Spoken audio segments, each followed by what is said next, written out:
کھانا کھاؤں گا اور میں برگر لے کے آتا ہوں, کہیں حلال برگر کی دکان ہوگی, اس نے بتا دی ہوگی, کہہ رہے کمبخت ایک برگر لے کر آیا, خود بیٹھ کے میرے سامنے کھا رہا ہے. تو میں نے کہا میرا برگر, کہہ رہے جا کے لے لے اپنے پیسوں سے. آپ اس کو مذاق سمجھ رہے ہو؟ خدا کی قسم, خدا کو اگر سوسائٹی سے نکال دو نا, ہم سب کا انجام بولو یہی ہے. اور یہ جو مذہب سے بغاوت کرنے والے لوگ ہیں, ان کو یہ بات عجیب بھی نہیں لگ رہی. یہ جب میرا بیان سنتے ہیں کہتے ہیں مفتی کیسی باتیں کر رہے ہیں. تو ٹھیک تو ہے, وہ اپنے پیسوں سے اپنا برگر کھا رہا ہے, ہم اپنے پیسوں سے اپنا برگر کھا رہے ہیں. بیگم اپنے کے پیسوں سے خود چائے بنا رہی ہے, ہم اپنے پیسوں سے خود چائے بنا رہے ہیں. کیا خیال ہے اس میں, کیا حرج ہے؟ ابا خود اپنے پیسوں سے کھا رہا ہے اور بیٹا خود اپنے پیسوں سے کھا رہا ہے. ابا کو ضرورت ہے پیسوں کی تو گورنمنٹ دے ان کو, میں کیوں دوں؟ تو کہتے ہیں بہترین خاندانی نظام ہے. بہترین خاندان ہے ہی نہیں تو نظام کہاں سے ہو گیا بھائی؟ تو اللہ سے ریلیشن ختم, مخلوق کا آپس میں ریلیشن بھی بولو ختم, برباد, کچھ بھی نہیں رہے گا, کچھ بھی نہیں رہے گا. یہ جو میں نے آیت پڑھی نا, وَمَن يَتَوَكَّلْ عَلَى اللَّهِ فَهُوَ حَسْبُهُ, یہ ہے اس موقع کی آیت. ابھی میں اس کو وضاحت کرتا ہوں اس کی. میں سب ختم, برباد. ہمارے یہاں واقعات ہو رہے ہیں, ابا مر گئے, شام کو آپ پروگرام میں جا رہے ہو, اگلے دن پروگرام میں جا رہے ہو. سیکولر لبرل لوگ کہہ رہے ہیں بہترین کام, بہترین کام. یورپ اس سے آگے جا چکا ہے. ان کے ہاں جس دن شوہر مرتا ہے, بیگم اس دن جاب پہ جا رہی ہوتی ہے. سمجھ رہے ہیں کہ نہیں سمجھ رہے؟ اس دن جاب پہ جا رہی ہوتی ہے. اور وہ گورے بڑی تعریف کرتے ہیں, اپنے پروفیشن کے ساتھ مخلص ہے, اپنے پیشے کے ساتھ کیا ہے بولو مخلص. ہسبینڈ مر گیا لیکن جاب سے چھٹی نہیں کی, یہ ہے انسانیت. باپ کا انتقال ہو گیا مگر ٹماٹر کی ریڑھی اس دن بھی لگا رہا ہے. ماں مر گئی ہے اسی دن, لیکن آپ اس دن گول گپے بیچ رہے ہیں. اس کا مطلب یہ نہیں ہے کہ آپ کو ٹماٹر کی ریڑھی سے محبت ہے. اس کا مطلب یہ ہے کہ جتنی ٹماٹر سے محبت ہے نا, ماں سے اتنی بھی بولو اتنی بھی نہیں ہے. اصل میں تو یہ ہے, اتنی بھی نہیں ہے ماں سے. تو اسلام جب اللہ زندگی میں ہوگا تو پھر کیا ہوں گے آپس میں بولو ریلیشن ہوں گے. کیسے ہوں گے ریلیشن؟ مادہ پرستی پتہ ہے کیا کہتی ہے؟ مادہ پرستی لوگ یہ کہتے ہیں کہ سب کچھ اسباب سے ہوتا ہے. سب کچھ کس سے ہوتا ہے؟ اسباب سے. بات صحیح ہے, سب کچھ اسباب سے ہوتا ہے. لیکن جہاں اللہ کہہ دے کہ یہاں اسباب سے نہیں ہوگا, میرے ارادے سے ہوگا, تو پھر عقل کو اللہ کے سامنے قربان کر دینا چاہیے, کیونکہ اللہ سے زیادہ ہماری عقل نہیں ہو سکتی. مثال کے طور پر, مادہ پرس آدمی کی نظر میں کامیابی کی ڈیفینیشن کیا ہے؟ جب اللہ نہیں ہے تو ظاہر ہے اسباب ہے, اور اسباب میں دولت, صحت, شہرت, یہ سب کچھ ہے یا نہیں ہے؟ تو یہ سب چیزیں دوسروں کے لیے قربان کرنے سے اسباب یہ کہتے ہیں کہ یہ چیزیں کم ہو جاتی ہیں. آپ کی لائف میں خوشیاں بھی کم ہو جاتی ہیں, کیونکہ خوشی کے اسباب یہ اختیار کرو. اور خوشی کے اسباب کیا ہے؟ ذمہ داریوں سے جان چھڑانا. اس سے انسان کیا ہوتا ہے؟ خوش. تبھی وہ ابا اور اماں کو اولڈ ہاؤس میں جمع کرا دیتے ہیں, کیونکہ گھر میں رہیں گے ٹینشن دیں گے. تو اس لیے بہتر حل کیا ہے خوشیوں کا؟ ابا کو کہاں رکھا جائے بولو اولڈ ہاؤس میں. اماں کو کہاں رکھا جائے بولو اولڈ ہاؤس میں. بیوی پہ خرچ کرنے سے خوشی کم ہوگی, پیسے کم ہو جائیں گے. لہذا بیوی خود کما کے خود کھائے, اس پہ خرچ کرنے کی ضرورت بولو نہیں ہے. بچے بھی مت پیدا کرو, کیونکہ بچے پیدا ہوں گے تو ذمہ داریاں بڑھیں گی. ذمہ داریاں بڑھنے سے خوشیاں زیادہ نہیں ہوتی بلکہ خوشیاں کم. تو انڈیویجول لائف ہر شخص گزارے اور اسٹرگل کر کے دولت, عزت, شہرت کمائے, اور بالآخر مرنے کے بعد پھر قبر میں ٹینشن زیادہ ہے. قبر مہنگی بھی ہوتی ہے, اس کے لیے جگہ بھی چاہیے, اور پھر نماز جنازہ اور یہ سب مسلمانوں کے جو مسائل ہیں, کفن وفن, یہ سب چیزوں سے بچنے کے لیے آج کل ان ملکوں میں ایک نیا طریقہ آیا ہے. بھائی مردے کو آپ لٹائیں پھٹے پہ اور اوون میں ڈالیں, آپ چند سیکنڈوں میں تکا کباب آپ کی خدمت میں پیش. نہیں آئی میرا خیال ہے بات؟ تو ان کی لائف میں انجوائمنٹ ہی انجوائمنٹ, مرنے کے بعد بھی ٹینشن. اب مر گیا تو کیا کریں, کہہ رہے قبر میں کیڑوں نہیں کھانا ہے نا اس کو. تو بھائی تو مرا ہے تو بعد والوں کو ٹینشن کیوں دے کے جا رہا ہے. ہمارے یہاں کوئی بندہ مر جائے تو غسل ہے, کفن ہے, پھر قبر ہے, پھر اس قبر پہ دعائیں بھی ہیں, پھر وغیرہ وغیرہ, پھر اصحال ثواب, اور ابا کے لیے کنواں. اور مسجدوں میں دیکھا ہو نا یہ جمشید بھائی, مرحوم جمشید کے لیے, مرحوم جو بھائی جو نہ ہو زندہ ہوں ان سے پیشگی معذرت, بہت سے جمشید مرحوم بھی تو ہے نا, تو یہ پنکھا جمشید مرحوم کے لیے. مسجدوں میں دیکھا ہوگا, اب تو کم ہو گیا, پہلے بہت لکھا ہوتا تھا. یہ جو دریاں ہیں یہ فلاں صاحب کے اصحال ثواب کے لیے, یہ ہوتا ہے لوگوں میں. تو اب مجھے ایک بات بتاؤ, تو جب آپ کی زندگی میں مذہب نہیں ہوتا نا, تو تمام تر ٹینشنوں ذمہ داریوں سے آپ آزاد ہوتے ہو, کیونکہ آپ کی سوچ یہ ہوتی ہے کہ ذمہ داریوں سے آزاد ہونے سے میری خوشیاں بڑھیں گی.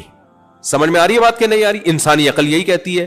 انسانی عقل کہتی ہے بیوی اور بچوں پہ خرچ کرو گے یا ماں باپ کو اولڈ ہاؤس میں جمع کرنے کے بجائے اپنی رسپانسبلٹی پہ گھر میں پالو گے تو آپ کی آمدن بڑھنے کے بجائے کم ہو جائے گی. دنیا میں کوئی ماہر شماریات, اکاؤنٹنگ کا ماہر ایسا ہے جو کہتا ہے کہ خرچ کرنے سے آمدن بڑھتی ہے؟ ساری دنیا کے سارے انسان اس بات پر متفق ہیں کہ آمدن سیونگ سے بڑھتی ہے, خرچ کرنے سے کم ہوتی ہے. سمجھ میں آ رہی ہے بات کہ نہیں آ رہی ہے؟ لیکن مذہب کچھ اور کہتا ہے. مذہب کہتا ہے کہ آمدن سیونگ سے بڑھتی ہے, بے شک, لہذا سیونگ کیا کرو, لیکن جہاں اللہ نے خرچ کرنے کا حکم دیا وہاں خرچ کرنے سے آمدن بڑھتی ہے. اب جو اپنی عقل کو اللہ سے زیادہ, اپنے آپ کو اللہ سے زیادہ عقل مند سمجھتے ہیں نا, وہ کہتے ہیں یہ بات ہماری سمجھ میں نہیں آتی, کہتے ہیں ہم نہیں مانتے, لہذا وہ صدقات و خیرات نہیں کرتے. لیکن کچھ خوش قسمت ایسے ہیں جو کہتے ہیں کہ بھائی جب اللہ نے کہہ دیا تو ہماری عقل اللہ سے آگے نہیں ہو سکتی, لہذا اللہ کے کہنے پہ صدقہ خیرات کریں گے. میں اپنے شیخ حضرت مفتی رشید احمد صاحب رحمہ اللہ تعالیٰ کو بہت تھوڑی سی رقم ہدیہ دیا کرتا تھا. ہم تو طالب علم تھے, ہمارے پاس جیب میں جتنے پیسے ہوتے تھے لسی میں اور چائے پراٹھوں میں نکل جاتے تھے, تو تھوڑے سے پیسے میں اپنے شیخ کو ہدیہ دیا کرتا تھا. تو ایک لفافے پہ میں 5 روپے ڈال کے, یا تھوڑے سے اماؤنٹ تھا, اس پہ لکھتا ہدیہ, اور دوسرے میں صدقے کی کچھ رقم. حضرت نے کہا تھا کہ ہر طالب علم ہر مہینے کچھ نہ کچھ صدقہ نکالے اپنی آمدن سے. تو تھوڑی سی رقم میں لفافے میں ڈال کے اس پہ پتہ ہے کیا لکھتے تھے ہم لوگ؟ وظیفۃ لتوسعۃ الرزق. اس لفافے کا نام تھا یہ وظیفہ ہے رزق بڑھانے کا. یعنی حضرت نے صدقے کا نام صدقہ نہیں رکھا ہوا تھا, بلکہ یہ رکھا ہوا تھا کہ اپنی آمدن بڑھانے کا وظیفہ. آج کل لوگ وظیفہ پڑھتے ہیں نا, یہ 100 دفعہ پڑھو گے صبح تو آمدن بڑھے گی, یہ شام 100 دفعہ پڑھو گے تو آمدن بڑھے گی. حضرت نے فرماتے تھے وظیفہ آمدن بڑھانے کا یہ ہے کہ صدقہ کیا جائے. تو اس لفافہ جس پہ صدقے کی رقم ہوتی تھی, اس لفافے پہ لیبل کیا لگا ہوتا تھا؟ آمدن بڑھانے کا وظیفہ, آمدن بڑھانے کا وظیفہ. اب لوگ اعتراض کرتے ہیں مفتی صاحب کہاں سے آ رہا ہے یہ 4 کہاں سے پال رہے ہو, 19 بچوں کو کہاں سے کھلا رہے ہو, صدقہ شروع کر دو, آمدن بڑھانے کا کیا ہے؟ تو اس لیے قرآن نے ایک بات کہی ہے کہ اسلام سے فائدہ انہی لوگوں کو ہوگا الذین یؤمنون بالغیب. شروع میں اللہ نے غیب کی تلوار چلا دی ہے. جو اللہ کی باتوں کو بغیر دیکھے یقین کریں گے, اسلام سے فائدہ وہی اٹھائیں گے. اور جو یہ کہیں گے کیسے صدقے سے رقم کیسے بڑھتی ہے, وہ سوچتے رہیں گے اور مر جائیں گے. اسلام نے ہمیں بتایا وَمَن يَتَوَكَّلْ عَلَى اللَّهِ فَهُوَ حَسْبُهُ, جو اللہ پہ توکل کرتا ہے اللہ اس کے لیے کافی ہے. تو توکل کا موقع کیا ہے؟ جہاں اسباب یہ کہہ رہے ہوں کہ کامیابی اس میں ہے اور اللہ یہ کہہ رہا ہو کہ کامیابی اس میں نہیں ہے, اسباب اور اللہ آپس میں ٹکرا رہے ہوں, تو وہاں جو اسباب کو سامنے رکھ کے زندگی گزارے گا تو یہ اس کی علامت ہوگی کہ اس کا اللہ پہ اعتماد اور توکل نہیں ہے. اور جو اللہ کے آرڈر کو سامنے رکھ کے زندگی گزارے گا یہ اس کی علامت ہوگی یہ اسباب کو اصل نہیں سمجھتا, یہ اسباب بنانے والے کو اصل سمجھتا ہے. سمجھ میں آ رہی ہے بات کہ نہیں آ رہی ہے؟ آپ بیمار ہیں, آپ اللہ پہ توکل کر رہے ہیں کہ میں اللہ پہ توکل کرتا ہوں, علاج نہیں کرتا, مر جائے گا آپ, تو یہ توکل نہیں ہے. کیونکہ یہاں اسباب اور اللہ کا حکم آپس میں ٹکرا رہے ہیں آپس میں, نہیں ٹکرا رہا. اللہ نے کب کہا کہ علاج نہیں کرو بھائی؟ آپ جاب نہیں کر رہے, کاروبار نہیں کر رہے, لوگ کہتے ہیں پیسہ کیسے آئے گا, آپ کہیں اللہ پہ اعتماد, اللہ کھلائے گا. تو بھائی اللہ نے تو حکم دیا ہے کاروبار کر, دکان چلا, جاب کر. یہاں اللہ کا حکم اور اسباب آپس میں بولو ٹکرا رہے ہیں؟ بولو نا یار, کیوں نہیں بولتے آپ؟ نہیں ٹکرا رہے تو نہیں بولنا, کون سا کیا جا رہا ہے آپ کا؟ آپ دکان کھول کے بیٹھتے ہی نہیں ہو, دوپہر 2 بجے دکان کھولتے اور 3 بجے چھٹی کر کے گھر آ جاتے ہو. بیگم بول رہی ہے, بچے بول رہے ہیں, ابا ایسے دکان کہاں چلے گی؟ آپ بولتے ہو چلانے والا کون ہے؟ کون ہے چلانے والا؟ اللہ. پھر مثالیں دیتے ہو, دیکھو وسیم کے پاس فری پھوکٹ کا کیسے پیسہ آ گیا, اس کی تو کوئی دکان نہیں ہے.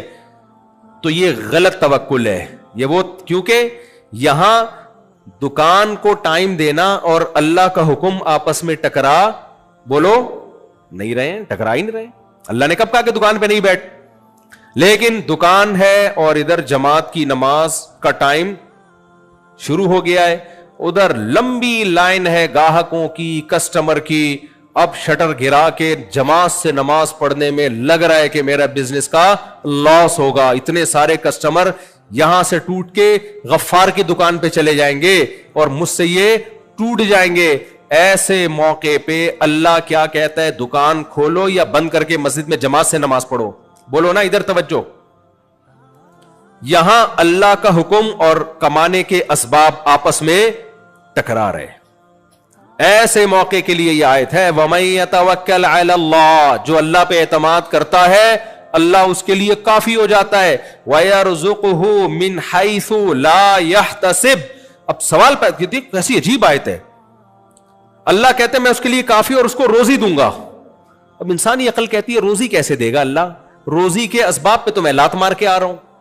دودھ کی دکان ہے, لائن لگی ہوئی ہے, کپڑے کی دکان ہے, لائن لگی ہوئی ہے, اور میں دکان بند کر کے نماز پڑھ کے آ رہا ہوں.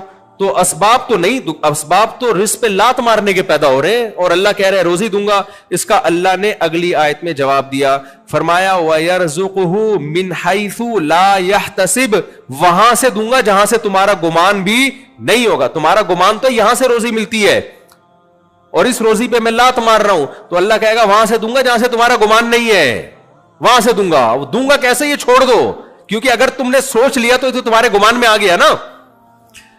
تبھی علماء کہتے ہیں وہاں سے روزی آنا جہاں سے گمان ہی نہ ہو, یہ ایک ظاہری علامت ہے کہ یہ خاص کس کی طرف سے گفٹ ہے؟ یہ اللہ کی طرف سے گفٹ ہے, آپ کی کسی نیکی کے صلے میں. تو میرے بھائی صدقات و خیرات بھی وہی کرے گا جس کی زندگی میں اللہ ان ہوگا. ماں اور باپ کو پالنا